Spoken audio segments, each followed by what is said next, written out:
Bismillahirrahmanirrahim. Alhamdulillahirabbil alamin. Allahumma shalli ala Muhammadin wa ala alihi wa sahbihi ajmain.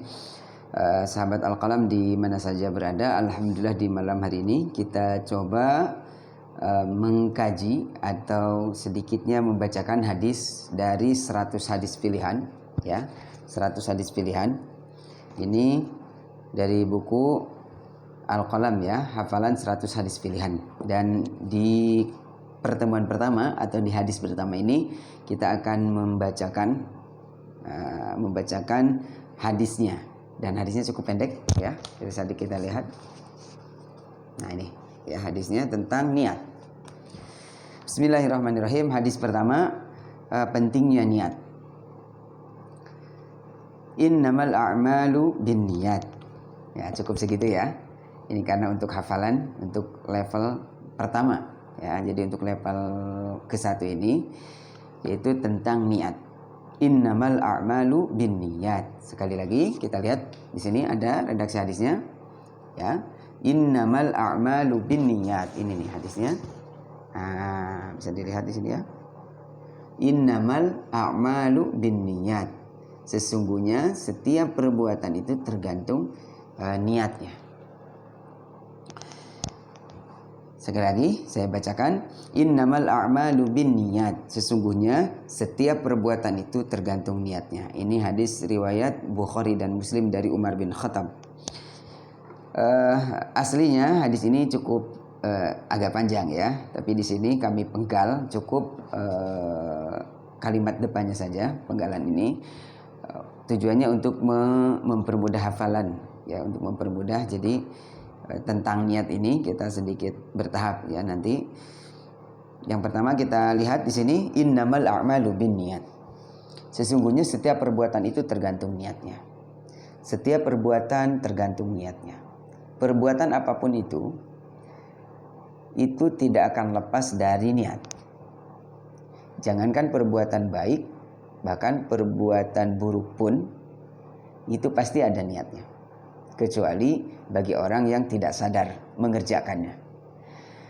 Nah, untuk itu di sini lebih ke amal atau amal soleh. Jadi amal soleh ini, apapun amal soleh itu tergantung niatnya. Jadi semakin niatnya lurus, maka amal soleh tersebut akan semakin bernilai. Sebesar apapun infak kita, jika niatnya tidak benar, maka tidak akan Allah terima. Sekecil apapun ibadah kita, jika niatnya benar, maka itu akan bernilai di sisi Allah. Dan salah satu syarat akan diterimanya amal itu adalah adanya niat. Ya, di samping dua yang syarat diterimanya amal itu, yang pertama niat, yang kedua sesuai dengan apa yang sudah diajarkan oleh Rasul. Nah, jadi yang pertama ini niat. Kenapa kok penyusun buku ini itu diawali dengan niat? Karena bagi para pembaca, khususnya kita sebagai orang awam, untuk menghafalkan itu harus benar-benar berangkat dari niat yang lurus. Karena apa? Karena amal apapun yang akan kita lakukan itu harus dengan hadirnya niat. Karena salah satu kunci amal itu akan diterima, salah satu kunci amal itu bermakna, salah satu kunci amal itu akan istiqomah kita kerjakan adalah adanya niat.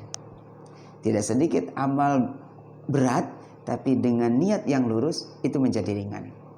Tidak sedikit amal yang kecil, ya, tapi dengan niat yang tidak lurus kita akan banyak dongkol. Nah, akhirnya kan banyak kecewa, gitu kan? Nah, seperti itu.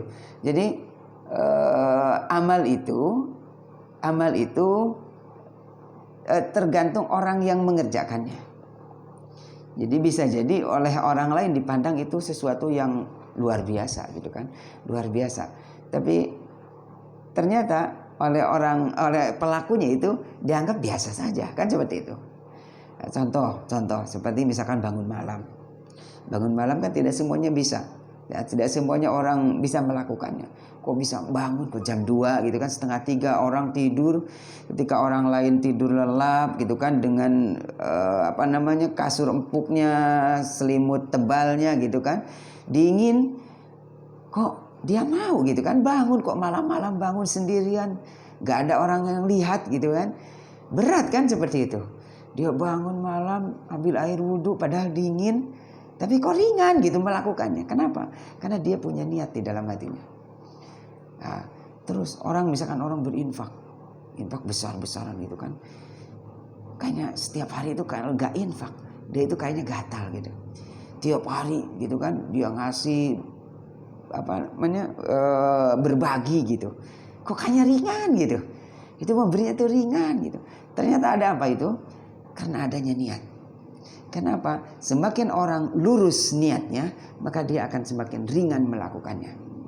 Nah, semakin orang bersih niatnya, maka amal tersebut akan semakin bernilai di sisi Allah. Untuk itu marilah kita sama-sama menjaga niat ini, termasuk juga menjaga niat dalam menghafal hadis 100 hadis pilihan ini. Aku qouli hadza wa astaghfirullahi wa lakum. Wassalamualaikum warahmatullahi wabarakatuh.